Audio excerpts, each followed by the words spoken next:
udumo kuNkulunkulu kweliphezulu nokuthula emhlabeni kubantu abathokozelwa nguye uJesu Kristu inkosi. uJesu Kristu inkosi. uJesu Kristu inkosi. uJesu Kristu inkosi. uJesu Kristu inkosi. uJesu Kristu inkosi. Siyambonga kakhulu kuNkulunkulu ukuthi asihlanganise ngalendlela ekhaya kwaMadondo. Siyambonga kakhulu, siyamdumisa. Angibingeleleke umama uMadondo nomndeni wakhe, omakhelwane. Siyambonga uNkulunkulu kakhulu ukuthi siphinde sibuye la njengoba esho babudladla ukuthi ke kule nyanga edlule besikhona la. Sibingeleleke ubabudladla nomama uDladla ukubona abasiphathele igatsha kule ndawo, bese ngibingelela ke abefundisi bonke abakhona, abefundisikazi ngokukhethekile. Ngibingelele ubaba uNdlovu umfundisi osibingelele, uthe kunezinto afisa ukuzifunda. Baba uDladla Mkabateli, nanku umsebenzi. Ngoba uthi khona izinto ofuna umfundise zona, kodwa ngeke azisho, kusho ukuthi uyazazi. Uthi ngeke azisho, kusho ukuthi uyazazi. Ufuna ukunika wena ilungelo lokuzisho. Bingelele bonke kobaba abakhona, umama, intombi nensizwa, umphathi wohlelo, nobaba usishayela insini. Egameni lenkosi ngiyaxolisa nje sisibongo sesibalekile. Ulanga, ulanga, ngiyabonga babulanga, ngiyabonga, siyabonga kakhulu. Naqala wasishayela kahle silapha kwadladla enkonzweni efanayo. Siyambonga kakhulu uNkulunkulu. Abantu abaningi ke abazi ukuthi kusekhaya komama wami la kwakungale kwaXaba, njalo umaXaba egane kwayiqulu. Ingane zakhe ke umuzo la nola, ngiyambona nosisi wami lapha yawukhona lapha emuva, owayengiphatha ngisemncane. Uyakuthanda ukudizelela lokho, angikusho-ke likusho ngoba naye mayelinikiwe ithuba uyasho ukuthi ngangimphatha. Inkinga isekuthenini-ke wayengiphathe ngakanani. Asidluleke lapho, asidlule. Kumnandi vele ukuba mdala, kumnandi ukuba mdala, nami sengiyakwazi kumnandi ngendlela emangalisayo. Ngicabanga ukuthi-ke akukho engikushiyayo mhlawumbe okufanele ngikusho ngaphandle kokuthi-ke asingene enkonzweni yanamhlanje. Ngibonga bonke abakhona abafikile besuka ezindaweni zonke. Sibonga nomculo, amakhwaya amnandi, simcule kamnandi. Ngithule ngihlezi phansi ngithi uxolo sengizoyokhuluma-ke mina, sengizoyosho into engenziwe ezulwini.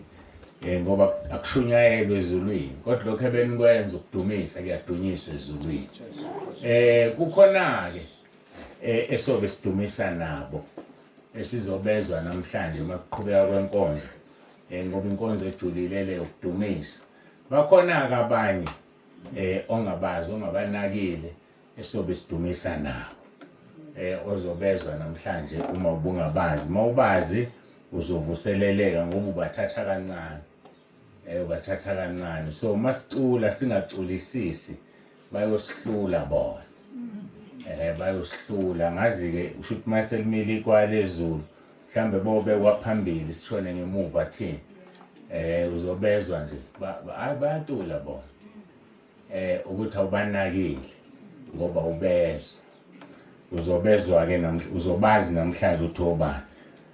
Sizofunda-ke izwi siqhubekela sagcina khona inkonzo part 4, amaHubo 103 uverse 2, esasikhuluma ngawo silaphaya kubaba uDladla. Nayi lento ebengifuna ukuyisho, ngiyasho khona into engiyikhohlwayo ukuthi angisazi, kodwa engathi waphuza ukufika lapha kubaba uGatsheni, ngagcina ngitshela abambala.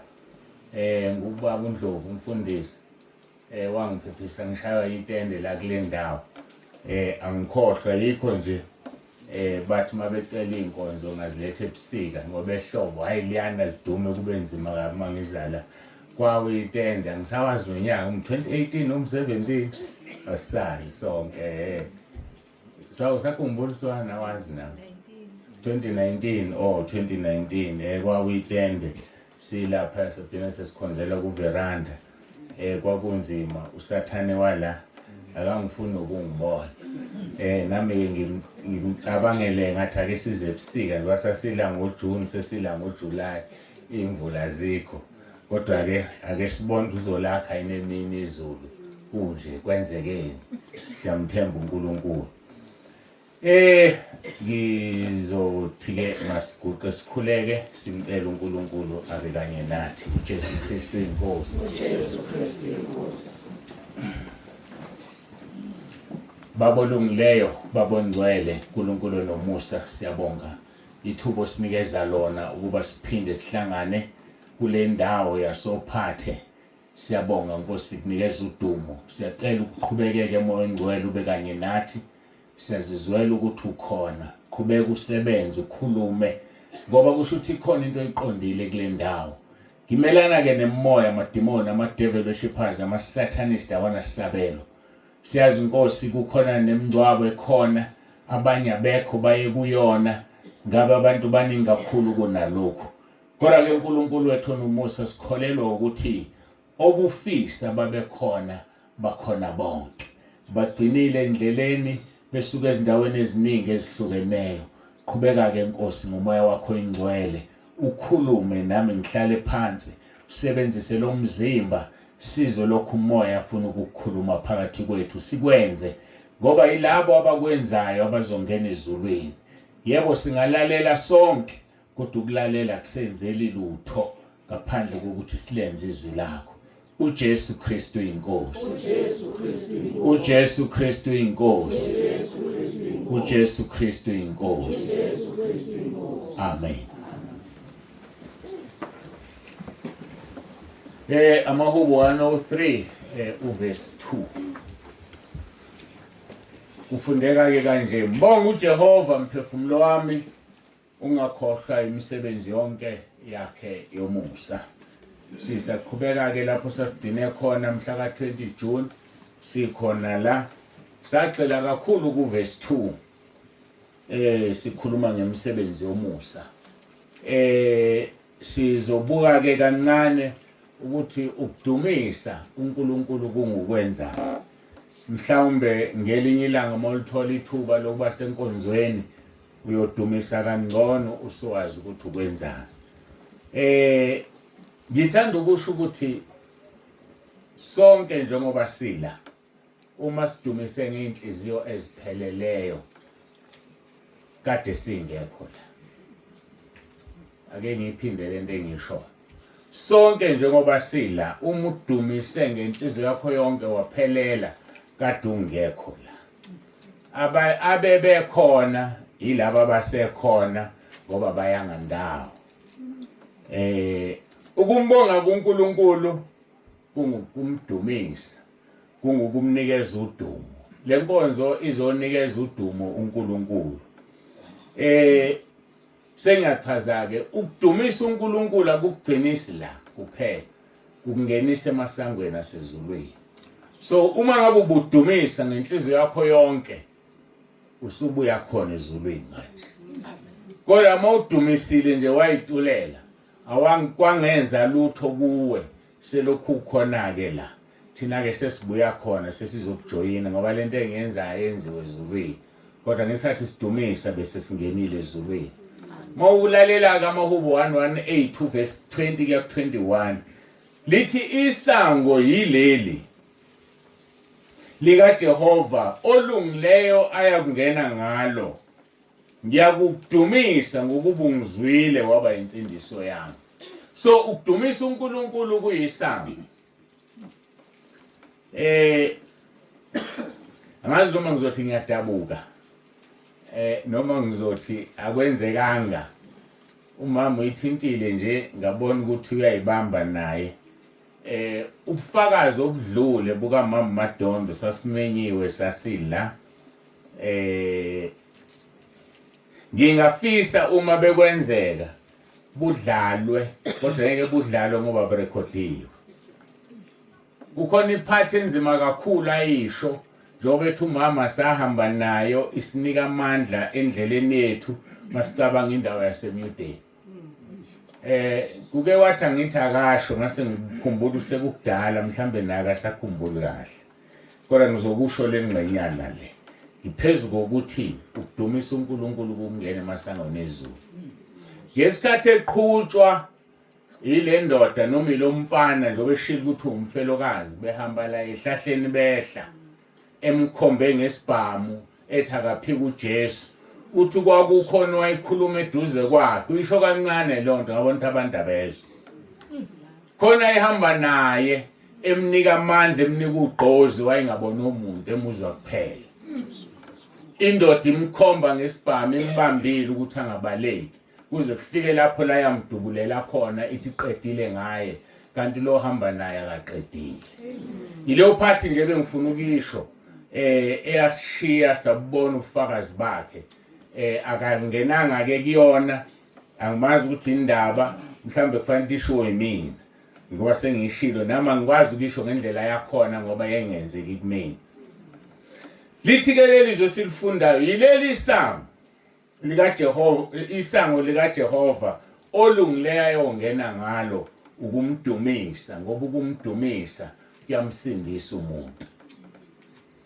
Uma umdumisa kuNkulunkulu umdumisa ngenhliziyo yakho yonke.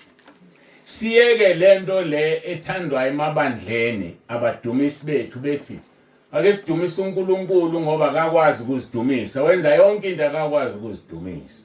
Iphuthe elikhulu lelo. Ngiyafisa mabekhona nakule ndawo abake bakusho baphenduke ngoba uNkulunkulu ayikho into emhlulayo. Lento eyenzeka kumama uMadondo wayezidumisa njengoba simdumisa thina simdumisa ngoba wazidumisa yena kuqala. Singasho kanjani ukuthi uNkulunkulu akakwazi ukuzidumisa. So iphuthe elikhulu lelo athi umdumisi uNkulunkulu wenza yonke into akakwazi ukuzidumisa. Izwi lenkosi lithi wayikhonka inhliziyo kaFaro ukuthi angabadedeli abantwana bakwaIsrayeli. Inhloso yakhe kwakuwukuthi azidumise aziwe emhlabeni wonke ukuthi ukhona uJehova odalela izulu nomhlaba. Kwaze wabadedela ngamabomu balandela bakwaIsrayeli kanti ufuna ukubabulale lo lwandle. Wayengazidumisi uNkulunkulu lapho na. Ephosa ihashi nenkwelo yalo olwandle. So ke igama leli lingihlukumeza lingiphatha kabi uma umuntu ethi uNkulunkulu akakwazi ukuzidumisa. uJesu Kristu inkosi. uJesu Kristu inkosi. uJesu Kristu inkosi. uJesu Kristu inkosi. uJesu Kristu inkosi. uJesu Kristu inkosi. Indumiso ke ayilona isango kuphela lokungena ezulwini. Indumisi kuthatha kubeke emagcekeni ebaleni noma emagcekeni abantu abathi ibala abanye bathi segcekeni egcekeni lasezulwini. Ihubo 100 verse 4 and 5. Uthi ngenani emasangweni akhe ngokubonga nasemagcekeni akhe ngokudumisa. Mbongeni nibusisa igama lakhe. Singena sisekuwo lomhlaba asingeni ngoba sesidlulile kuwona. Uma ungangenanga ezulwini usekulomhlaba ngeke ungene noma usufile. Ngoba into engenisa ezulwini ukumdumisa. Into engenisa ezulwini ukumbonga. Into engenisa ezulwini ubungcwele. Ngeke umbonga umdumisa ungekho ngcwele. Kubiza ukuthi ube ngcwele. Kufana nalokho esikushoyo esithi uJesu Kristu inkosi. Abasekorinte bokuqala chapter 12 verse 3 uthi ngeke umuntu ongenayo umoya ongcwele athi uJesu Kristu inkosi. Jesu Kristu inkosi. Sikusho ngomoya ongcwele. Ongenaye ngeke akwazi ukusho. Lithi akakwazi umuntu ongenayo umoya ongcwele ukuthi athi uJesu Kristu inkosi. So singathatha kancane kanti kuhamba indlela ende. Akusona futhi isiqubulo sebandla. Ngiyafuna ukudizelela lokho. Izwi eliseBhayibhelini Philip chapter 2 verse 11 elibhalwe ngama capital letters lithi uJesu Kristu inkosi. Sizofika nalo kulona ngoba kufanele silizwe understand. Lithi ke ihubo 100 verse 4 and 5 ngenani emasangweni akhe ngokubonga nasemagcekeni akhe ngokudumisa. Mbongeni nibusisa igama lakhe. Exactly lento enzo umama uMadondo uyambonga ubusisa igama lakhe. lokho akwenzayo asihlanganise ngalendlela kuhamba indlela ende ezulwini kwenza athole isibusiso. uNkulunkulu uzidumisile ngaye umuzwa ethi ekhuluma inkinga ezenzekile emzini wakhe. uNkulunkulu ubone ukuthi akazehlise kuye inkinga ukuze simdumise namhlanje. noJobe wehlelwa inkinga eziningi ezibhlungu endlela emangalisayo azajikelwa unkosikazi wakhe elahlekelwe izingane zakhe nemfuyo yakhe. Kodwa konke lokho kwakudedela uNkulunkulu ngoba efuna ukudunyiswa. Uyamdumisa yena uNkulunkulu wena na. Uthi ke uverse 5 u100 ngokuba muhle uJehova umusa wakhe umphakade nokuthembeka kwakhe ezizukulwaneni ngezizukulwane. Muhle uJehova. Ubuhle bakhe abusikhona obokuthi udaleke wamuhle. Ngoba phela yena uzidalile ukhona wayekhona ungikhona. Kodwa ubuhle bakhe busemsebenzini yakhe emihle elithi izwi lenkosi mbonga uJehova mphefumulo wami. Konke okuphakathi kwami makubonge kudumisa igama lakhe. Okuphakathi kwakho kuyambonga yena uNkulunkulu na. Ngoba kufanele kumbonge. Ushilo uMama Madondo sengikhohle uthe inhlamvu zingake ezangena emzimbeni wakhe. Ngaleyo ndlela umzimba wakhe wafika esimweni sokumbonga nokumdumisa. Ngoba baningi abantu kungena inhlamvu beyodwa afe kodwa yena akafanga. Nangikhona manje uthi kade kwathi uzofakwa iwashi ngoba inhliziyo yathinteka. Uqola inhliziyo yathinteka kodwa alifakiwe lelo washi ngoba umzimba wakhe uyamdumisa uNkulunkulu. Owakho umzimba nakho konke okuphakathi kwakho kuyamdumisa yini na. Ngoba kufanele umdumise kusemini kusebusuku wedwa nibaningi kodwa kufanele igama likaNkulunkulu libusiseke lidumiseke ezizukulwaneni ngezizukulwane ngenxa yokuthembeka kwakhe. uJesu Kristu inkosi. uJesu Kristu inkosi. uJesu Kristu inkosi. Uma ke umbonga umdumisa usithembisile wathi uzokuthatha akuse entabeni yakhe engcwele. Ngoba uyambonga uyamdumisa. Igama lebandla elithi entabeni endlu kaJehova kuyabonelelwa liwumfanekiso wentaba yakhe engcwele athatha abantu abasekuyona. Kodwa ubathatha kuphela uma bemdumisa. Uyamdumisa yena uNkulunkulu na. uIsaiah 56 verse 7 uthi yebo nabo ngiyakubayisa entabeni engcwele yami ngibathokozise endlini yami yokukhuleka. Iminikelo yabo yokushiswa nemhlatshelo yabo iyakwamukeleka ealtare lami ngokuba indlu yami yakubizwa ngokuthi indlu yokukhuleka phakathi kwabantu bonke. Kufanele sazi ukuthi indlu kaJehova iyindlu yokukhuleka phakathi kwabantu bonke. Njengoba ngisho ngithi igama lebandla asinikeza lona yena uyena eqambela leli bandla kusimini. So igama lebandla lifanekisa exactly intaba yakhe engcwele athi uzosithatha sisekuyo. Awuzuthatheka ke uye kuyo ungengcwele ngoba ifuna abantu abangcwele intaba engcwele kaJehova. Uthi abesentabeni asingenise endlini yakhe yokukhuleka ngoba yindlu yokukhuleka le. Uthi kuyothiwa indlu yami indlu yokukhuleka phakathi kwabantu bonke. uJesu ukukhulumile kuMathewu 21 verse 13, Marko 11 verse 17 na kuLuka 19 verse 46. Ngesikhathi efika ethempelini bethengisa. Efika ethempelini babelana izinto, kubalwa imali kudayiswa izinto. Wabashaya lithi iBhayibheli ngenkalvasi wathi indlu kaBaba le kulotshiwe ukuthi indlu yokukhuleka. Iphutha elikhulu esilenzayo befundisi endlini zethu zokukhonza ukuvumela abantu badayisa izinto. uNkulunkulu akayifuni leyo. Bese sicasha ngegama sithi fundraiser, siya fundraiser ayisebenzi leyo. Intaba yendlu kaJehova ibandla lilala likhona sikaze fundraise not even on a single day. Kodwa izinto esizenzile zingamandla nomusa kaNkulunkulu. So kuNkulunkulu akafuni ukuthengiswa endlini yakhe.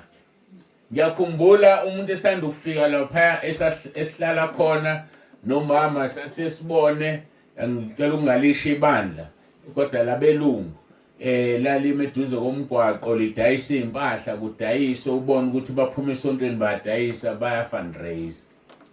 Izwi limelene nalokho uJesu wabashaya physically ebashayela ukuthi badayiselane endlini yabo. Asidayiselani endlini kaNkulunkulu futhi asidayiselani izinto singabazalwane ngoba uma usebhizinisini lokudayisa wasudayisela umzalwane mayingasakukhokheli uzongena esonweni sokuthi umbone ezonikela uzikhathanise noNkulunkulu lo muntu unesibindi uyanikela impela engangikhokhele ubani wena ofanele akhokhele wena kuqala angaqali ngoNkulunkulu. So ke ilento yokuthi kudayiselwana ini abazalwane ngayivala ke kudala entabeni leyo nto. Ngiyakhumbula ukuthi ngelinye ilanga abanye badayiselana imoto ngingazi mayise qhamuke ngasakhokhele komunye useza kimi manje usibani bani ngamdayisela imoto asangikhokheli ngathi ngingadayiselane ngabazalwane. So angeni lapho mina nje angeni lapho ukuthi angikhokhelani ngoba nephula umthetho. Awumdayisela umzalwane into uyamupha mawungafuni ukumupha hamba udayisa kude ngoba uzixabanisa noNkulunkulu. Uyeza uzonikela la ngenhliziyo yakho uyathokoza wena uzothi unesibindi sokuyonikela uyangiyeka mina ubani wena uziqhathanisa nomuntu odala izulu nomhlaba. uJesu Kristu inkosi. uJesu Kristu inkosi. uJesu Kristu inkosi. uJesu Kristu inkosi. uJesu Kristu inkosi. uJesu Kristu inkosi. Ngakho ke kufanele sazi ukuthi simelwe ukudumisa simelwe ukukhuleka endlini kaNkulunkulu. Iwona umsebenzi esiwenzayo. Usithembisile wathi umkhuleke yenziwe endlini yakhe yaphendulwa. Akakwazi ukungakuphendula. uHana wahamba yokhuleka eThempelini waphendulwa wanika the best child. uNkulunkulu ayena wamnika umprofeti wakhe. So mawukhuleka endlini kaNkulunkulu uzothola izinto eziwubest. Uhambe nje uyokhuleka ubone izinto uNkulunkulu azokwenzela zona. Ukushiye nje indlu yakho hambe uyokhuleka eThempelini. Uthi kuJesu indlu yokukhuleka phakathi kwabantu bonke. Sibheke ke uverse 8 kaIsaiah 56. Inkosi uJehova ebutha abaxoshweyo bakwaIsrayeli ithi ngiseza kubabuthela kuye nabanye ngaphandle kwabasebebuthiwe. Ngisazokubabuthela kuye nabanye ngaphandle kwasebebuthiwe. Ikhuluma ke ngabantwana bakwaIsrayeli. Abantwana bakwaIsrayeli bona phambi kaNkulunkulu wabadedela kade ke lalibanjwe ithwane angazi ngesizulu kuthiwa yini if the Jerusalem was under siege kuthiwa ukwenzani lokho lalithunjwa nanto lelo gama lithunjwe kaningi iJerusalem. Ingakho uJeremiah 29 ethi ngifuneni niza kungifumana bese nginibuyise izizweni zonke nginixoshele kuzo. So uNkulunkulu umntwana wakhe uma ebaleka phansi kwakhe uyakuyeka uhambe akudedele azakuholele ezindaweni ezizokuhlukumeza ukuze umkhumbule ubuye uze kuyena. Kwenzeka kanjalo kubantwana bakwaIsrayeli. Uthi ke la kuverse 8 inkosi uJehova ebutha abaqoshweyo bakwaIsrayeli ithi ngiseza kubabuthela kuye nabanye ngaphandle kwabasebebuthiwe. Ukuthini lo uzobabuthela kuye ubani? uNkulunkulu uqobo uthi uzobutha abantu ababuthele kubani? Impendulo kuJohn chapter 6 verse 44. Lapho ethi uJesu akekho zakimi ubaba ongithumileyo engamdonsi. So asikwazi ukuziyela kuJesu. Umula uhlezi la ukhola uthanda uNkulunkulu wohlonipha unika udumo uNkulunkulu Baba uyena okwenze waya kuJesu. Uthi ke uJesu akakho ngeza kimi ubaba ongithumileyo engamdonsi mina ke ngiyakumvusa ngomhla wokuphela. umsebenzi wakhe uJesu ukuthi akulondoloze aza kuvuse ngomhla wokuphela. Udonsiwe ke namhlanje uzozwa lawo mazwi. Ungathi kusudonsiwe bese uyazibalekisa uyaziqhelisa kuNkulunkulu ngoba lokho kuzokulimaza ngokuhamba kwesikhathi. uJesu Kristu inkosi. uJesu Kristu inkosi. uJesu Kristu inkosi. Umethi kuNkulunkulu uzobabutha ababuthele kuye uzobabuthele endodaneni yakhe. Asivume kuke endodaneni yakhe. Ngiyabadabukela lezi inkolo ezithi thina sikhonza uJehova sikhonza indodana. Ngoba indodana indlela neqiniso nokuphila ngeke uye ezulwini ngaphandle kwayo. Indodana iphethe ihluthulelo zokufa neze-Hades. Ngeke ungene esihogweni ngaphandle kwakhe uJesu. So uma unqaba uJesu ngezandla zakhe uzokuvulela umnyango wesihogo ungene phakathi. Uma umvuma uJesu umkhonza uphila impilo engcwele uhamba ngeziyalo zakhe uhamba ngaye uyindlela neqiniso ezokusezulwini. Uma ke inkosi uNkulunkulu uJehova Sebawothi isibadonsele endodaneni yakhe yonke imvelo iyamdumisa. Sengiqala ke ngikhuluma lokho ebengikusho ngithi ke kukhona abamdumisayo esizobezwa. Yonke imvelo iyamdumisa. Sizobuka imvelo ke emdumisayo. Yiko ngithe kanina ke imvelo nithatha kancane. Imvelo iyamdumisa uNkulunkulu. So uma wena ungamdumisi imvelo izomdumisa. Imvelo ke inoma yini oyibonayo. Isihlahla, yitshe, inhlabathi, zonke lezi zinto ziyamdumisa uNkulunkulu. Zonke lezi zinto ziyamsebenzela uNkulunkulu. Wena uyamsebenzela uNkulunkulu. Bangaka abantu suku abadonsa wabafake ebandleni lakho. Kunalokho ibandla lakho liyancipha. Lincipha kanjani lina abazalwane? Awunabo makhelwane. Yini ungakhulisa ibandla lakho? Khulisa umfundisi wakho omnikeze uNkulunkulu. Ngoba singababandla ahlukene la. Ibandla kumele likhule likhuliswa abazalwane ngobufakazi babo, ngenkambo yabo, nangomlomo ukhuluma umdonsa umuntu uthi hayibo nakho la ngiphuza khona kwelikamoya. Woza na uzophuza. Uma ke sibheka uIsaiah 55 verse 12 uzolalela ukuthi obani abamdumisayo. Ngokuba niyakuphuma ngokuthokoza, niholwe ngokuthula, izintaba namagquma kuyaqhumuka ngokuhlabelela phambi kwenu. Nemithi yonke yasendle iyakushaya ihlombe. Wakwasibona isihlahla sinezandla.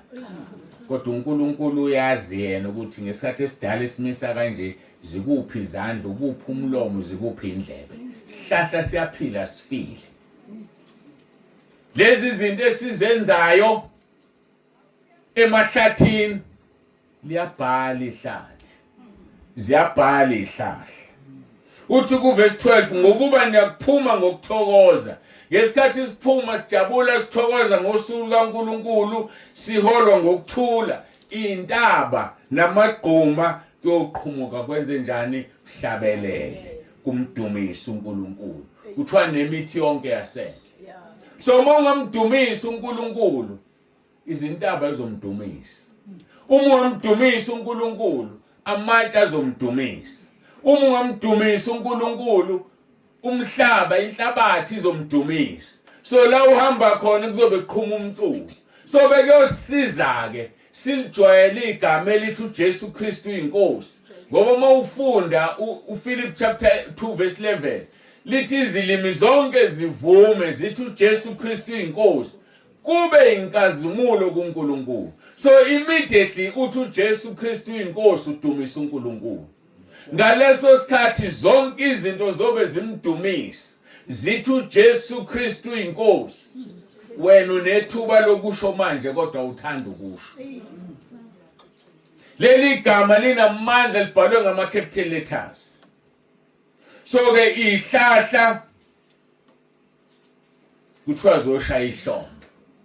Imithi yasendle nezintaba namagquma kuqhumuke ngokuhlabelela.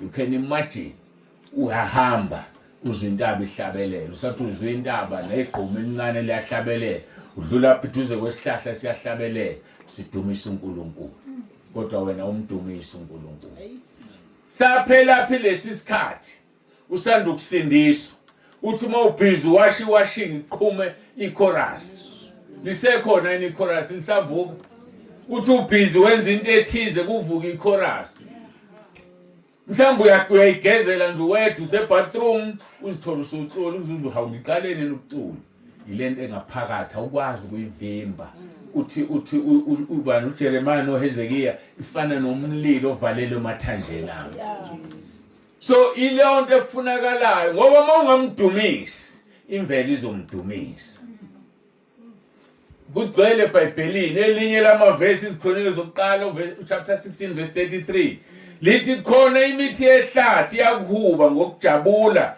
ebusweni bukaJehova ngokubuyeza ukwahlulela umhlaba so ngesikhathi ezehlulela umhlaba imithi yehlathi iyohuba ngokujabula ebusweni bukaNkulunkulu angazi wena ukuthi uyojabula ngaleso sikhathi liyini ithemba lakho ngaleso sikhathi uma ungamdumisa uNkulunkulu manje liyini ithemba lakho ngaleso sikhathi uma ungamlalela ungahambi ngezimisho zikaNkulunkulu uma thina singambongi futhi singamdumisi imvelo izokwenza ngoba yona iyamthanda iyamdumisa iyaxoxa naye thina lokhu silibelo sithi akakwazi ukuzidumisa asimdumiseni akakwazi ukuzidumisa mayichanga stroke manje qamuka omunye umfundisi akubeka izandla usukuma uphile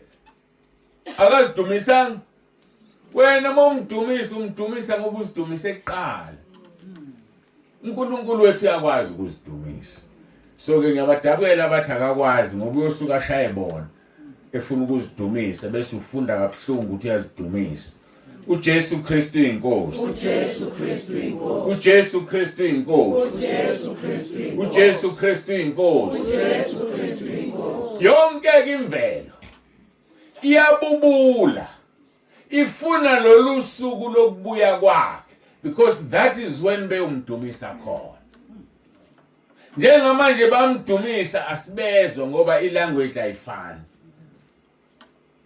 yazi ukuthi ngisho ulwandle lamdumisa sizolithola ivesi engicaki sizolithola elichaza lo ngesikhathi ulwandle libanga umsindo thina ke lapho sakhethe uzokolwane lubanga umsindo wokwazi ukuthi liyadumisa lidumisa umdali wakhe kodwa wena ukwazi ukumdumisa awumbonganga okambonga uNkulunkulu ukuthi ukuphumuza omuhle ohlala kuwona noma ngaba umuhle futhi mbonge ngoba khona abangenalo ikhaya kade eshola umama Madondo ethi ngizokubonga kanjani Nkosi indonga ziyawa usembongile uNkulunkulu uzobona ukuthi yena wenzani ngendonga eziwayo wena yenza izwi lakhe akabongwa ngemali abantu abaningi bazi ukuthi ubongwa ngemali akathenga uNkulunkulu ngemali imali ubala kabi thenga uNkulunkulu ngisho umuntu makuthiwe lotsholo usuku ungathengwa sokwakhiwa ubuhlobo ayikho inani lomuntu elikaNkulunkulu uzolithatha ayiphele lento ukuthi umuntu mayinikela athi nginikelela ukuthi uNkulunkulu angenzele ukuthi uyamthenga uNkulunkulu mawenze njalo nikela nje ngoba unikela ukuze ubusiswe mawufuna utho hathandaza uguqu uyifuna kunike ungamthengi ngemali ngoba abanye abaphendula imkhuleko yabo ngabaqhubha imali phambili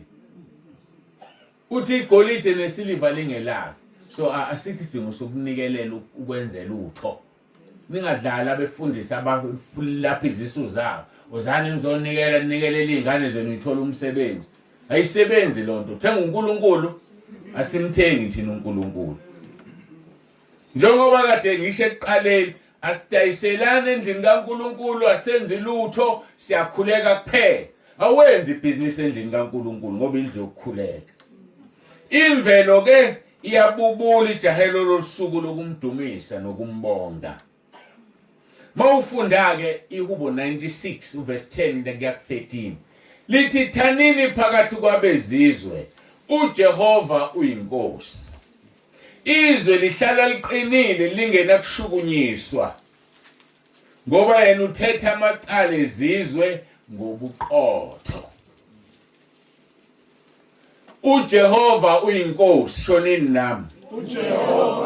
uJehova uyinkosi. uJehova uyinkosi. Lokho ke kufana exactly nokuthi uJesu Kristu uyinkosi. Ngoba uJesu unikezwe igama eliphezulu kwamagama onke, elinikwa uyena uJehova. Wathi ngaleli igama elami sengiyalihoxa liphelela kimi, ngaleli igama nizokhipha amadimoni, ngaleli igama nizophilisa izifo, ngaleli igama senza yonke into. So asisasho yikho kuseTestamenteni elidala uJehova uyinkosi. Asisasho njalo sesithi uJesu Kristu uyinkosi. uJesu Kristu uyinkosi. U-Isaiah 52 verse 7 usitshela yona okufanayo ukuthi uNkulunkulu wethu uyinkosi. Ngoba kwakusho umprofeti uIsaiah kuseTestamenteni elidala. Kodwa umpostoli Paul mayesebhala uHolomoya kaNkulunkulu kuFilip 2 verse 11 usethi ke yena uJesu Kristu uyinkosi. And izwe lihlala liqinile lingashukumi.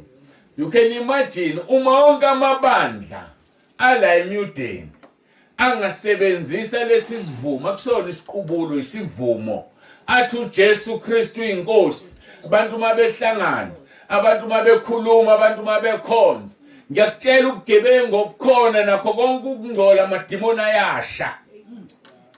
Abantu abanamehlo kamoya esinabo ekhaya lezwe egroupini bathi basibona masithi uJesu Kristu uyinkosi kukhafula umlilo la. You can imagine ngamabandla la eMudeni ekhafula umlilo, amadimoni azohlala lapha lapha. Akusona isiqubulo sebandla, akuyona into yasentabeni indlu kaJehova kuyabonekelwa, into yamaKristu. Thana uJesu Kristu inkosi. uJesu Kristu inkosi. uJesu Kristu inkosi. Uthi kuHubo 96 verse 10 izwe lihlala liqinile lingena kushukunyiswa. So izwe lizamazama kangaka nje ngoba sisho ukuthi uJesu Kristu inkosi. And mhlasasho uSathane angimazi ophelelwa indawo. Makungasho the whole South Africa ingaba ngcwele, kusho iAfrika yonke noma kusho umhlaba wonke. Kodwa uzosho umhlaba wonke one day. Ngoba uPhilip chapter 2 verse 11 uthi izilimi zonke ziyovuma. Asikakashaya isikhathi. Ngeshwa ukuvuma ngaleso sikhathi kuzobe ungasakwenza usindiswe. Uzobuvuma ngoba umbona ukuthi uyinkosi, ubheke esihogweni. Ubona ukuthi there is no other king but him. Kodwa ubheke esihogweni. So ithuba lokusikusho manje. Ngoba uRoma 10 verse 9 uthi uma uvuma ngomlomo wakho ukuthi uJesu uyinkosi uyasindiswa. So masikusho manje we are being saved. So ke angazi ke kukunina ke babundlovu endaweni yaseMudeni ukuthi niyathanda ukusindiswa each time nithi uJesu Kristu uyinkosi noma nithanda ukusindiswa. Kodwa nje iBhayibheli lami lithi umuntu mayivuma ngomlomo uyasindiswa, akholwe ngenhliziyo kube ngokulunga. So sihamba ngezwi entabeni yendlu kaJehova kuyabonelela. Sihamba ngezwi ekhaya lezwi igroup kaWhatsApp leyo. Ngakho ke izwe lihlala liqinile lingena kushukunyiswa. Mawufunda uIsaiah chapter 9 verse 7 esike sashumayela ngawo kodwa ngizothi sikakafiki la. Lithi umbuso uyakuba mkhulu, ukuthula kungabi nakuphela esihlalweni sobukhosi sikaDavid nasembusweni wakhe, ukuze uqiniswe usekelwe lo mbuso lo ngokwahlulela nangokulunga kusukela manje kuze kube phakade. Ukushisekela kaJehova sebawo kuyokwenza lokho. So uJesu sazobusa 1000 years isho njalo isambulo. Ngesikhathi ebusa uyobe inkosi. Nongathanda obembiza ngenkosi ngoba uzobe inkosi. uJesu Kristu inkosi.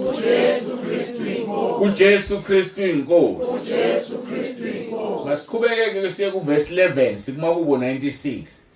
Uthi ke uverse 11 makujabule izulu umhlaba uthokoze malihloko ulwandle nokugcwala kwalo.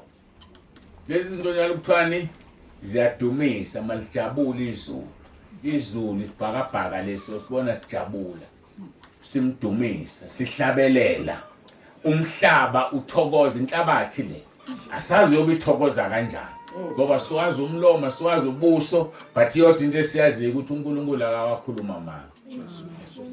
Manje ke wena mawuke waba nesikhathi sokuginqa umfana phezulu kwenhlabathi yothini inhlabathi ngawe? Mawuke waba nesikhathi waginqa intombazane phezulu kwenhlabathi iyabhala inhlabathi iyaloba inhlabathi. Mawuvula ku Jeremiah ngithi 22 asilivule khona nizolizwa abangalazi abalaziyo bayalazi.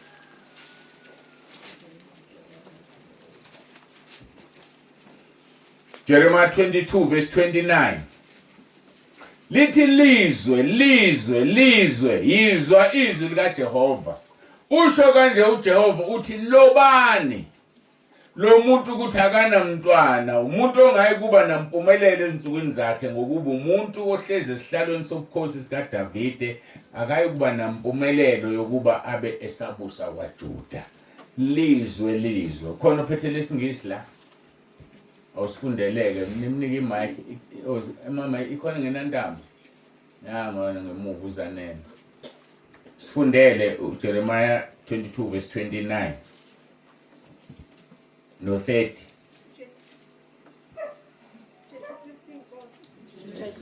Uvulile lapho Jesu Kristu inkosi. Jesu Kristu inkosi. Jeremiah 22 verse 29. See, oh earth, hear the word of the Lord. Verse 30. Thus says the Lord, write this man down as childless, a man who shall not prosper in his days. For none of his descendants shall prosper, sitting on the throne of David and ruling anymore in Judah. Siyabonga. Lithi earth, right. Umhlaba bhala. Umhlaba uyabhala. Lezi zono zenzile uhamba phezulu kwalomhlaba. Logwayo ubhema ucisha uphonsa phezulu komhlaba. Usazophendula one day. Ngofunda isambulo 20 uqala ku verse 11. Lithi izwi lenkosi. Ngase ngibona isihlalo sobukhosi nohlezi kuso. Ubuso bakhe babalekelwa izulu nomhlaba. Umhlaba uyobaleka, izulu libaleke. Lithi ngase ngibona nababehlezi ehlalweni kwasekuqala ukwahlulelwa ngijahela ekuthenini nezincwadi zavulwa. Nenye incwadi yavulwa ngeyokuphila. Bahlulelwa njengalokho okulotshwe ezincwadini. Iziphi lezi ncwadi na? Umhlaba uyabhala. So umhlaba usazokhipha ifayela lakho. Yazi ukuthi indle yakho umhlaba. Inhlabathi le exoviwe, usimende inhlabathi kwahlanganiswa kwahlala endlini. Lezi zinto zenze bumnyamene ekamelweni. Umhlaba uyabhala. Indlu yakhe iyabhala. Ingoda amaplangwe lawa ahlale phezulu lokuhleza uthayela noma kuhleza amathanju. Ihlathi lelo loshaya izandla ngelinye ilanga liyabhala. uJesu mabeletho wesifazane ephingile bathi kuye inkosi uMose wathaba nje bayabulawa. uJesu azange aphendula waqala wathinta umhlabathi waloba asazi wayelobani. Kodwa lokhu kusenza si understand ukuthi wayexoxa nenhlabathi. Thema isukuma lapho wathi ongena sono kunina akaqala umshaya. Mina ke ngikhumsha ngokwami wayibuza umhlaba ethi mhlaba laba abantu abamphambi kwakho njengamanje phezulu kwakho baklini na? Wathi umhlaba bekho clean. Wasesukuma wathini ongena sona akaqala. Lithi iBhayibheli waqeda ukusho njalo wafola futhi waxoxa nomhlabathi. Baphuma one by one Thema isukuma wathi sifazane bapha bamangaleli bakho na. Wathi bahambile. Wathi hamba nama ngikulahle. Ngikholelwa ukuthi okwesibili ebhala phansi wayitshela umhlaba. Cisha ama record alo wesifazane ngoba nami ngiyamxolela. Jesu Kristu inkosi. So lezi usuku inhlabathi isazokhuluma. Lezi usuku inhlabathi isazoshaya izandla idumisa uNkulunkulu. So lezi izinto esicabanga ukuthi ziphila zikhuluma ziyakhuluma. Uthi ngelinye ilanga uJoshua chapter 24 ngibeka leli itshe liwufakazi lokuthi ngikhetha bani namhlanje. uNkulunkulu wanikhiphe ezweni laseGibhithe noma uNkulunkulu enabakhonza phesheya komfula.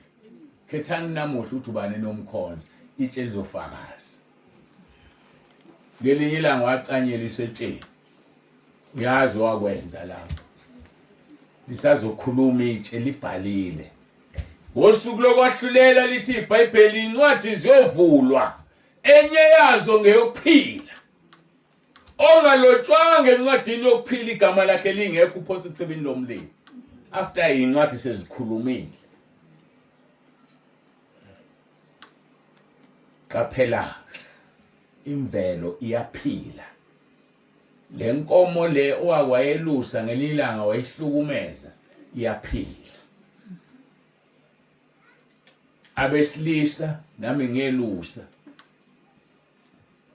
ngokusho ngamahloni lo bakhwela imbongolo njengembongolo. Isezokhuluma le mbongolo njengoba yakhuluma egitshela umprofeti. Wayenza uNkulunkulu yakhuluma. Sisazoma phambi kaNkulunkulu.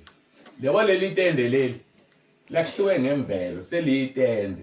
Don't itende lofakaza ukuthi ngaleli yalanga wawukhona ulalele.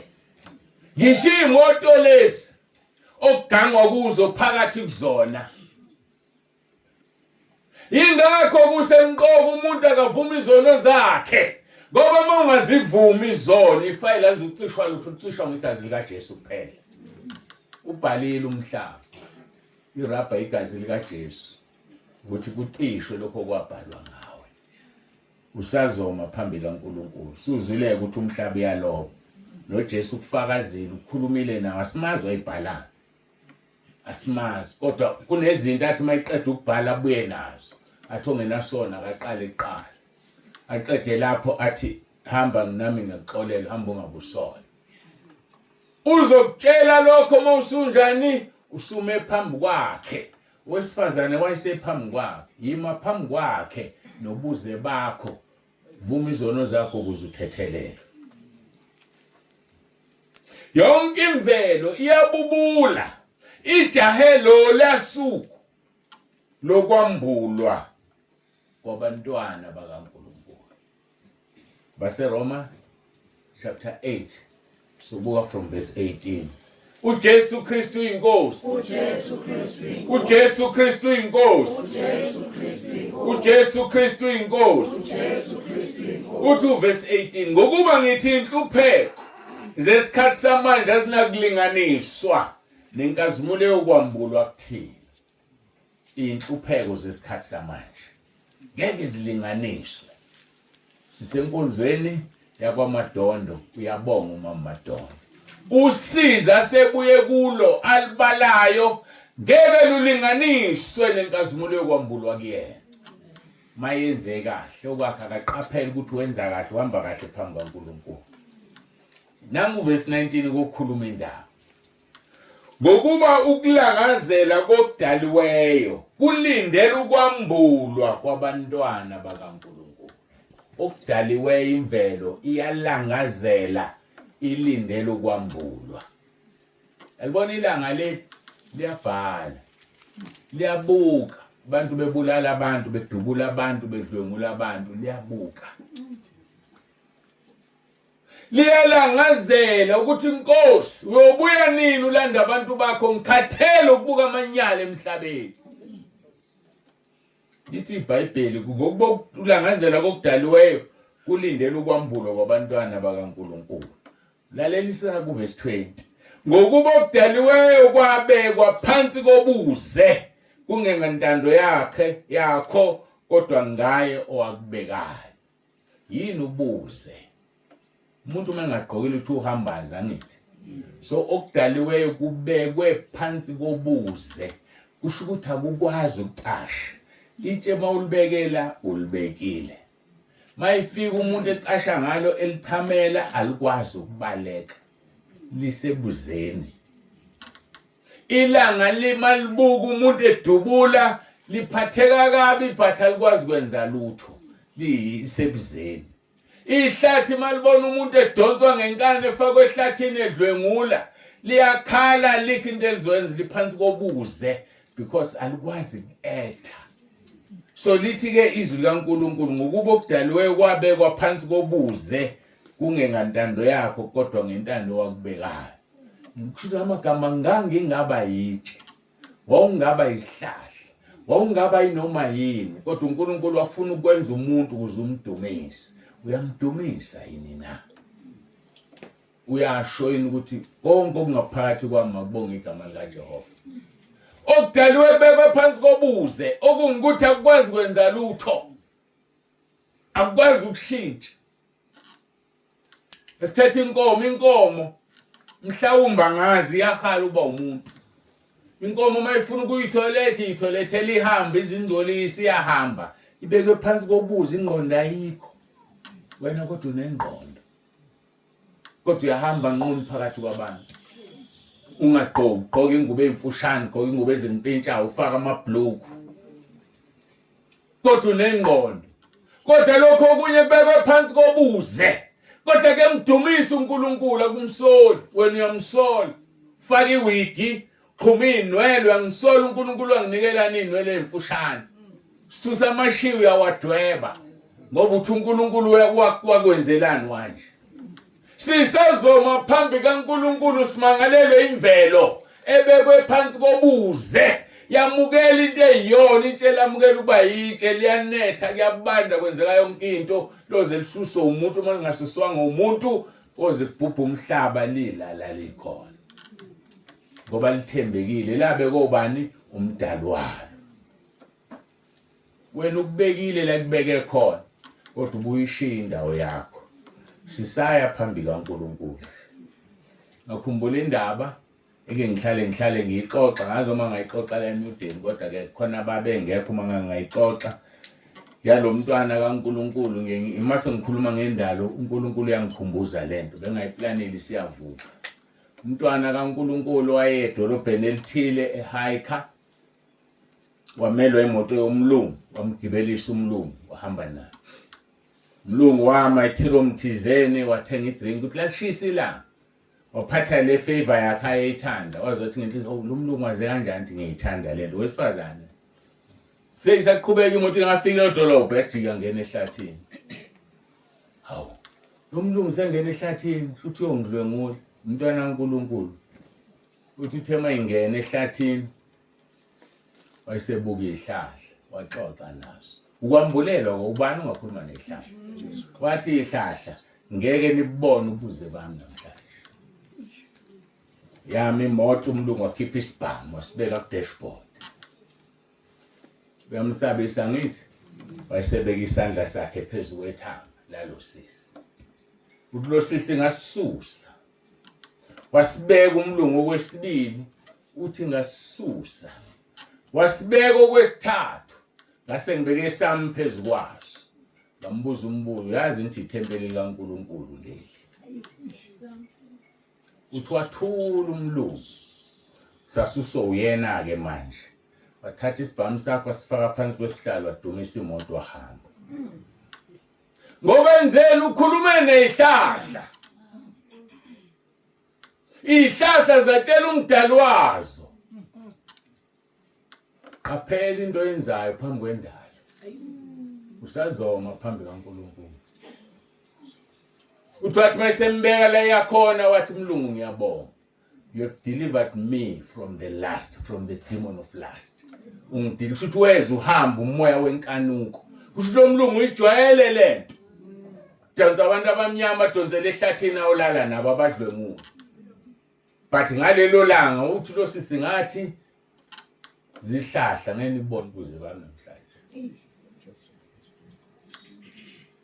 Wena zingake ihlahla ezazi ukuze bakho.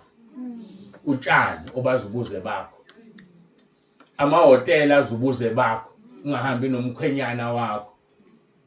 Noma ungahambi nomfazi wakho. Sisazoma luyeza usuku, Malaki chapter 4 verse 1. Luyeza usuku elivutha nje neziko.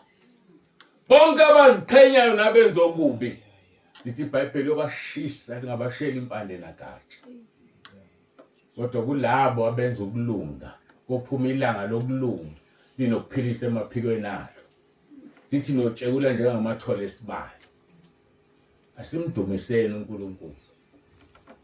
Asimdumiseni njengomama uMadonna. Asiqhubeke bese kuverse 20. uJesu Kristu inkosi. uJesu Kristu inkosi. uJesu Kristu inkosi. uJesu Kristu inkosi. uJesu Kristu inkosi. uJesu Kristu inkosi. Ishe ngacela amanzi kambe nawe uyiqakekele nje. Ungipha amanzi ke mama ngiyabonga. Ngicela ukuphuza nje kancane. Jesu Kristu.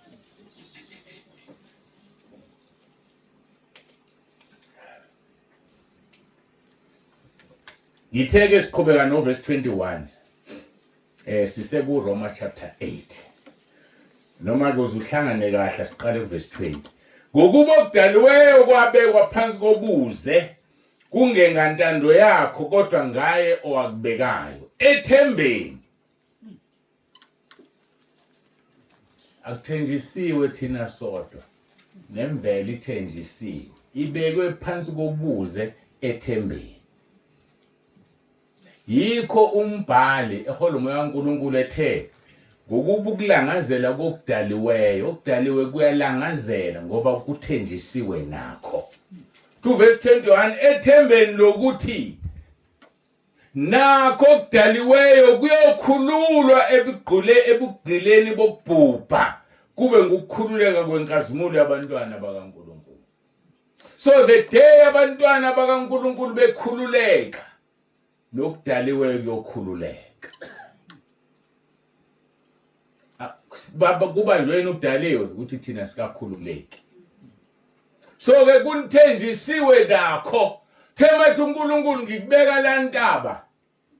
Kodwa ngelinye ilanga uzosuka la. Ngikubeka la sihlahla ngelinye ilanga uzosuka la. Mhla ngikhulula abantwana bami. Bakhululwaphi abantwana bakaNkulunkulu ebugqileni kulomzimba esikuwona. Mhla siphuma kulomzimba sinika umzimba omusha. Yileso sikhathi sobe sikhululeka ngaso nokudaliwe kuyokhululwa. Kukhululwa kanjani okudaliweyo na? Mawufunda kwisambulo ngithi 21 lithi izwi lenkosi kuyovela izulu elisha nomhlaba omusha ngoba konke lokho okukhona kuyoshiswa kushe. Ukusha kwakho ikona kufa. Hayi angazi noma understand le. Jesu Kristu inkosi. Ukufa komhlaba ukusha kwawo uyobe ungapheli uzovela umhlaba omusha. Ukusha kwamazulu azobe ngapheli indlela yokufa kwakho nathi ukufa kwethu ngishayela phansi la phuma umphefumulo. Umhlaba uyosha. Namazulu ashe kube nezulu elisha nomhlaba omusha. So konke okudaliwe kuyalangazelela kufuna lo lasuku. Ngoba kuhlezi phansi kobuze. Kubuka amanyala nokungcola okwenziwa yithina emhlabeni. Kubhizi kuyabhala kokhipha incwadi. Incwadi eziyovulwa ezibhalwe indalo. Izobe ixoxa ngawe. Kukwena ukuthi ufuna ukuthini wena. Buyisana noNkulunkulu. Kuthiwa ke ethembeni lokuthi nakho okudaliweyo kuyokhululwa ebugqilini bokubhubha kube ngukukhululeka kwenkazimulo yabantwana bakaNkulunkulu. Verse 22 ngokuba siyazi ukuthi okudaliweyo kuyabubula kanye kanye kunezinseka kuze kube manje. We maye itsheli nezinseka besifazana abantu banezinseka bodwa. Itende leli nezinseka. Yonke into oyibonayo yakhiwe ngento edala uNkulunkulu. Umuntu akakwazi ukwakha into emoyeni. Usebenzisa into ekaNkulunkulu wakha. Lezi izinto zinezinseka. zifuna usuku lokukhululwa. Verse 23, akusikho lokho kuphela kepha nathi uqobo lwethu esinolibo lukamoya siyabubula phakathi kwethu silindele isimo sobuntwana ukukhululwa kulomzimba wethu. Angazi ke wena noma uyabubula nofuna usuku. Uthi umpostoli Paul ngilangazelela ukuya ekhaya. Kodwa ke ngisela emhlabeni ngenza intando kaNkuluNkulu ngenxa yenu kulungile ngibe la. Kodwa ngifisa ukuba sekhaya. Uyathanda ukuya ekhaya? Uzivumile izono zakho. Liyini ithemba lakho? Uma nje kufika manje ukufa uthembeni. Kodwa bangabantwana bakaNkuluNkulu abaphila impilo engcwele. Bathi Nkosi ubuya nini? Ngoba ngikhathele ukungcola kwala emhlabeni. Bashisa umprofeti uIsaya. Uthi maye kimi Nkosi, ngibonile iNkosi uJehova Sebawo. Ngoba nginendebe engcolile ngihlezi phakathi kwabantu abangcolile. Wasekuthunyelwa ingelosi nelahle elivuthayo abeke emlonyeni uthi izono zakho yithethelele. Zithethelelwe nezakho na. Ukuze zithethelelwe izono ziyavunywa. Azimane zithethelelwe. Ayekho umuntu othethelelwe ngaqolisile. Ngaphandle kwabazalwane, umzalwane ufuna ezulwini lithi thethelelwe uzithethelelwe uyamxolela umuntu uma ufuna ukubamba iqhubu. Kodwa yena usuke engaxolelwe. Ukuze aqolelwe akacela uxolo. So izono ziyavunywa. Siphume abazalwane, siphumeni, siphele kulento yokuthatha umuntu izono zakhe ayixolelwe engakazazi ivumo. Ayisebenzi lonto leyo. uPaul uvumile izono zakhe. Funda Izenzo chapter 22. Wehle nazo ekhuluma noJesu uthi ngaye ethempelini ngafika ngaphathwa isiyezi. Uthi ngambona ngase ngisho ngathi Nkosi bayazi ukuthi mina kade ngibashaya ngibashaya emasinagoge ngibafaka etilongweni. That's a confession of sins. uPaul uvuma izono. Kwizenzo chapter 19 uzivumisile. Lithi beza kuye bazibika izenzo zabo. Bese uthi uzonke ngene izulu ingavumeli izono. Hayi lila lo Jesu simkhonzayo. Kungena. Manje uSathane uyifakile lenkonzo bonke abantu ngithethelele izono ngibonga uNkulunkulu ngibhabhadisiwe. Babhadiswe ubani? Owazivuma yini izono? Sazokwenzeka inkinga. Siyambonga uNkulunkulu sinika ivangeli asinikeze lona. Johana umbhaphathisi uvumisile izono. Ngababali uJoshua wavumisa uAkhani izono. Joshua chapter 7 verse 19 and 20. uNkulunkulu waphoqa abangani bakaJobe wathambani kuJobe niphathe inkunzi eziwu7 ngizovuma ubuso bakhe uma ninicelela uqolo ngizosuke ngenze njengokuthuthela kwami. Usivuma komunye isono ukuze uNkulunkulu amukele ubuso bakhe akuthethelele kodwa uvuma isono usivumi kunoma ubani. Lithi ke uverse 23 noma ngiqale 22 sisekwa seRoma 8 sengifuna ukuthandaza. Ngokuba siyazi ukuthi konke okudaliweyo kuyabubula kanye kububula kanye ukuthi asikuza unfortunately. Konke okudaliweyo kububula kanye kunezinseka kuze kube manje. Akusikho lokho kuphela kepha nathi uqobo lwethu esinolibo likamoya. Sinjani? Sinezinseka. Siyabubula phakathi kwethu silindele isimo sobuntwana. Ukukhululwa komzimba wethu. Utheni uJesu kuMarko chapter 10 abafundi bakhe bevimbela abantu abafuna ubusiswa kwabantwana. Wathi vumelana abantwana beze kimi ningabanqabeli ngokuba umbuso wezulu ngowabanjalo. Wayesethi uma ningafani nomntwana ngeke nubone umbuso wezulu. Kuthiwa sokwamukela isimo sobuntwana. Ngalelo langa bese imvelo yakhululwa nayo. Bese singena emhlabeni omusha izulu elisha. Bese sihlala embusweni wezulu. Niyazi ukuthi imbuso mbili. Khona umbuso wezulu. Bese bakhona umbuso kaNkuluNkulu. Soxoxa ngelinye ilanga lo. Khona umbuso wezulu oyokula emhlabeni. Bese umbuso kaNkuluNkulu usezulwini. Umbuso wezulu uzobe uphethe uJesu. Umbuso kaNkuluNkulu obuphethwe yena ezulwini. Akungqina kuseBhayibhelini lo. Ukuthi alifunda nje enisiyakwazi asikunaki. Kodwa kuhlukene khona umbuso wezulu nombuso kaNkuluNkulu. So nginaka uma ufunda ukuthi kukhulunywa ngamuphi umbuso. Usho njalo uJesu lapha kubani kuNicodemus chapter 3. Uthi ngiqinisile ngithi kuwe uma umuntu engazalwa ngokusha angewubona umbuso kaNkuluNkulu. Verse 5. Ngiqinisile ngithi uma umuntu engazalwa ngamanzi nangomoya angengene embusweni kaNkuluNkulu. Uthini uJesu mayiqala ukushumayela? Bengingayazi lento. Iphi ngijimisa amehlo lapha ya ku chapter 2.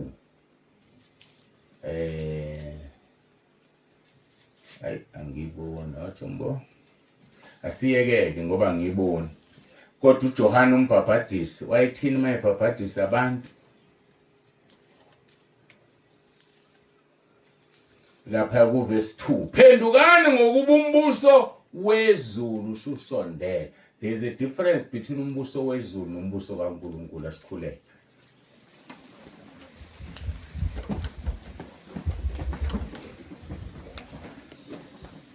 Ngitela siqale ngabase Roma 10 verse 9. Siphakamise izandla. Lo mkhuleko abase Roma 10 verse 9.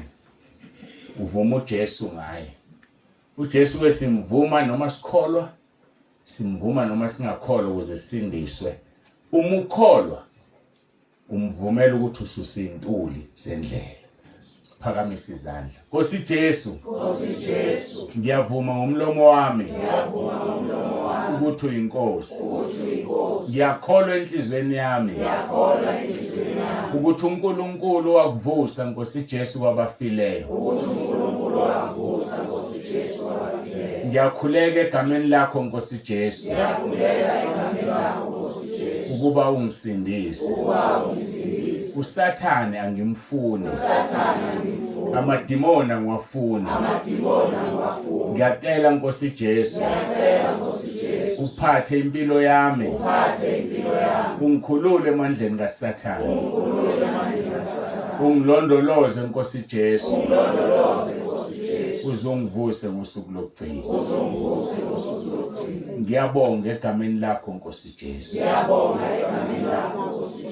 Amen. Cela ukunikhulekela. Baba, egameni lika Jesu ophilayo, napa abantwana bakho baguqile Nkosi, ngiyacela ukuthi ubahlanze ngegazi lakho, ubangcwelise. Sebethandazile Nkosi uRoma 10 verse 9, baphakamisile izandla zabo. Bahlanze Nkosi, ubangcwelise. Ngishisa ikhodi yasemkhathini uSathane akabafukuzisa ngayo. Ngithi ngegama elinamandla lenkosi yethu uJesu ophilayo, nangegunya engilinikezwe kuMathewu 16:19 noMathewu 18:18, ukuthi engikubophe emhlabeni kuboshwe ezulwini, nengikhulule emhlabeni ikhululwe ezulwini. Mabakhululwe abantwana bakhe emandleni obumnyama, bakhululwe Nkosi phambi kobuso bakho. Indalo ebhale izinto ngabo ezimbi zisulwe namhlanje ngegama lenkosi uJesu Kristu ophilayo. Mabakhululwe. Ushilo Nkosi wathi unginikeza amandla kuJohn chapter 20 verse 23, engibathethelela izono bathethelelwe, engibabamba ngazo babanjiwe. Laba Nkosi abaguqile manje baphakamisa izandla zabo, bathethelela izono zabo, babe ngcwele, balungele ukuhlwithwa kwebandla. Uma ungalihlwitha manje ibandla bangasali. Ngiyacela ngegama lenkosi uJesu Kristu ophilayo, ngikhulekela abagulayo ke manje.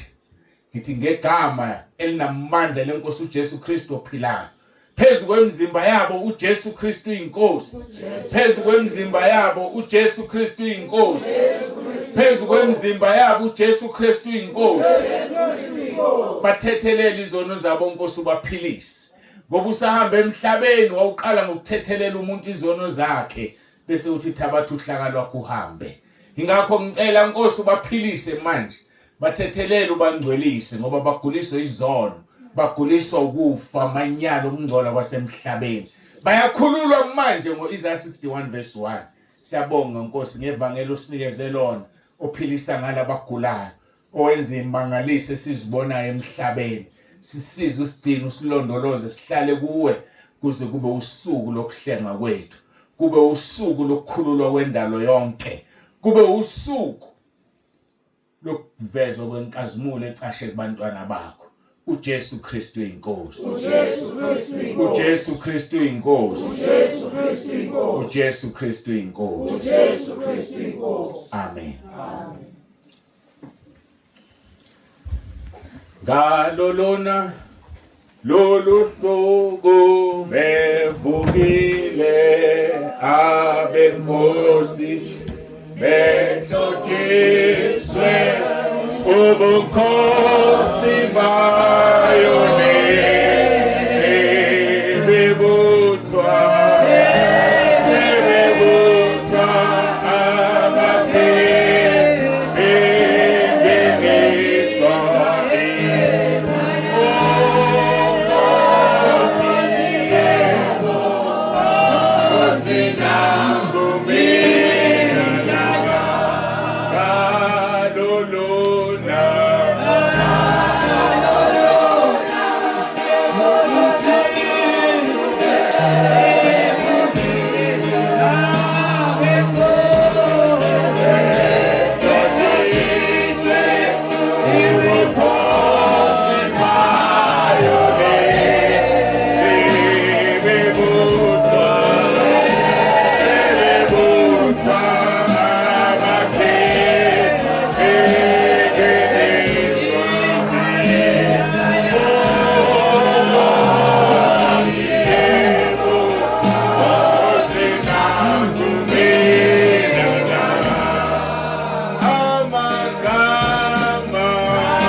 uJesu Kristu inkosi.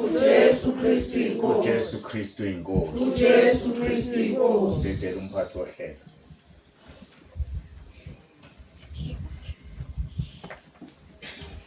Yeah.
uJesu Kristu inkosi, uJesu Kristu uyinkosi.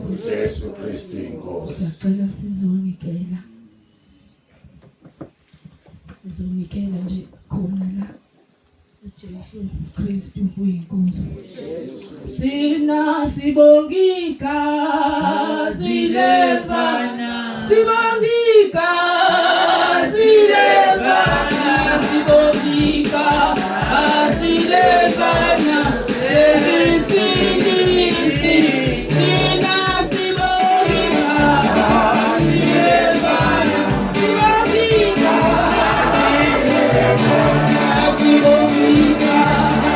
silevana, silevana, ezisinisi. Thina sibongika silevana, sibongika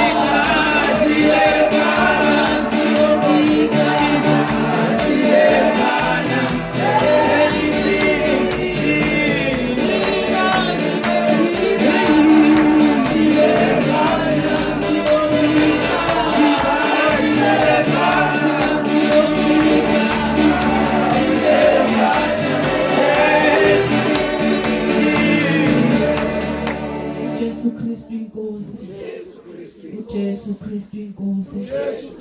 uJesu Kristu inkosi sicela baba umpostoli asibongele unike uJesu Kristu inkosi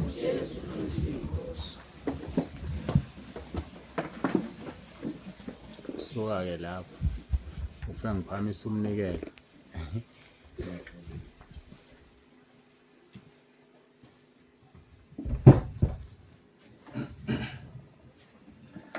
Baba egameni likaJesu ophilayo uNkulunkulu wethu nomusa siyazithoba phambi kobuso bakho ngiyacela uNkulunkulu wami ukuthi ubusise bonke abanikelile uyabazi uyabaqonda babusise Nkosi njengokunikela kwabo ubabiyele Nkosi isibusiso sakho sihlale phezulu kwalona loyo ushilo kwiZaga 10:22 wathi isibusiso sakho siyacebisa wenezela usizi kuso ngiyacela ke uNkulunkulu nomusa ulenze izwi lakho kuNumeri chapter 6:24 kuya 26 uthe Nkosi sibabusise ngalo lelizwi balondolozeke Nkosi abanikelile uphinde futhi uNkulunkulu wethu onomusa ukhanyise ubuso bakho phezulu kwabo ubenzele umusa phinde uphakamise ubuso bakho baphukuthula wenza izwi lakho Malaki 3:10 kuya 12 uthe Nkosi masikuvivinye ngemnikelo nangokweshumi sibone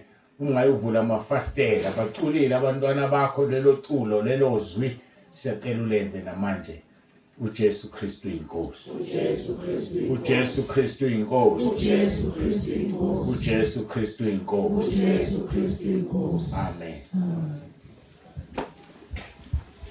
Cela umama Madondo ke azomukela umnikelo angihambi nomnikelo mina angena umfundisi wemali umama Madondo ngoba usese ekhaya wenze ezinye izinto uNkulunkulu akubusise mama wakho lomnikelo uJesu Kristu inkosi Jesu Kristu inkosi. Jesu Kristu inkosi Jesu Kristu inkosi. amen siyabonga uJesu Kristu inkosi. Mawukhuluma ke khuluma lapha phakathi nesiphambano ume lapha ubusubambe imic ngoba siyarekhoda la uJesu Kristu uyinkosi. Jesu Kristu inkosi. Ngiyabonga bathandekayo ngiyabonga igama likaJesu Kristu eseNazaretha enikwenzele kimi kwenzela kwabanye inkosi inibusise ngiyabonga uJesu Kristu ke uyinkosi. Jesu Kristu inkosi Ngiyabonga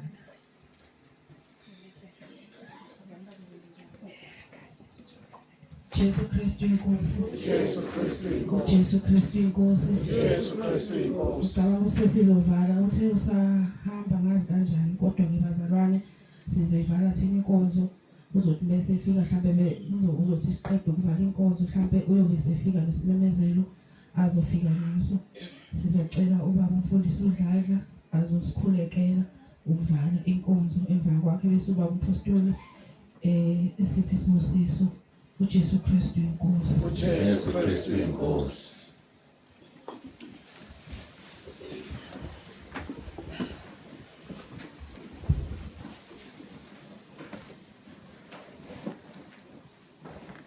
Baba wethu ongcwele egameni lenkosi yethu Jesu Kristu ophilayo asemini Nkosi yethu Jesu Kristu inkosi uJesu Kristu inkosi siyabonga uNkulunkulu ongcwele siyabonga baba onamandla usuhambile nathi Nkosi kwazi kwalesi sikhathi baba onamandla khona konke Nkosi okwenzekile kakhulu sibonga izwi lakho uNkulunkulu ongcwele ngoba ilona Nkosi yaphakade kakhulu esilangazelelayo nokufanele Nkosi lapho sesikuzwile bese senza Nkosi njengoba sikuzwile siyabonga ke Nkosi abantwana bakho uNkulunkulu ongcwele ngakho konke Nkosi abakwenzile phakathi Nkosi kwalenkonzo babona amandla babusise Nkosi bagcine babiyele noma uNkulunkulu ongcwele sikuhanja kubuyela Nkosi emakhaya bagcine Nkosi babiyele endleleni yonke ngesandla sakho sasizulwini uNkulunkulu ongcwele udumo siletha kuwena ke baba ongcwele ngoba konke okwenzekile Nkosi sikwenzela wena uNkulunkulu ongcwele sizeke Nkosi usiphe lokho kuhlakanipha nokuqonda impela ukuthi yini intando yakho ngoba uNkulunkulu ongcwele izwi lakhe lona Nkosi siyongena ngalo Nkosi ekhaya lethu siyabonga uNkulunkulu ongcwele thatha udumo wena manje ngoJesu Kristu inkosi yethu uJesu Kristu uyinkosi uJesu Kristu uyinkosi inkosi uJesu Kristu uyinkosi uJesu Kristu inkosi. amen Amen. Umusa wenkosi yethu Jesu Kristu nothando likaNkulunkulu Baba nobudlelwane bukaMoya oNgcwele makube nalona loyo phakathi kwethu. Inkosi uJesu izibuyilanda ibandla layo. uJesu Kristu inkosi. uJesu Kristu inkosi. Amen. Nihambe nibe nokuthula kwenkosi. Kodwa ngisho ukuphumani manje sithola nesimemezelo kodwa kudineni mase kuhanjwayo. Ningahambi nithi wathi wakuthi ibandla sami.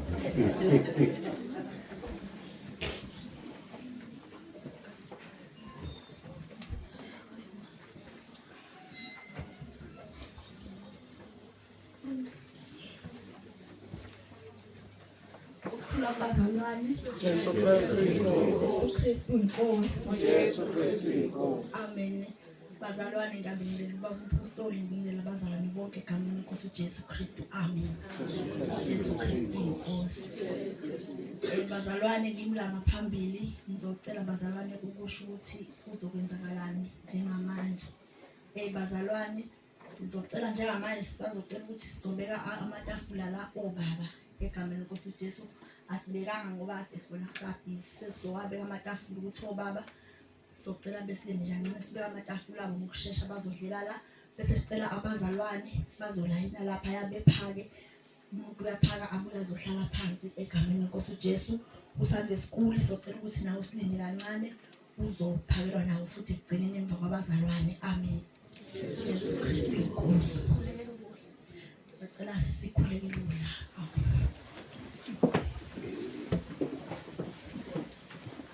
Nkosi busisele ubulo sipha khona sibona namhlanje egameni lenkosi yethu Jesu Kristu inkosi. Amen. Jesu Kristu inkosi.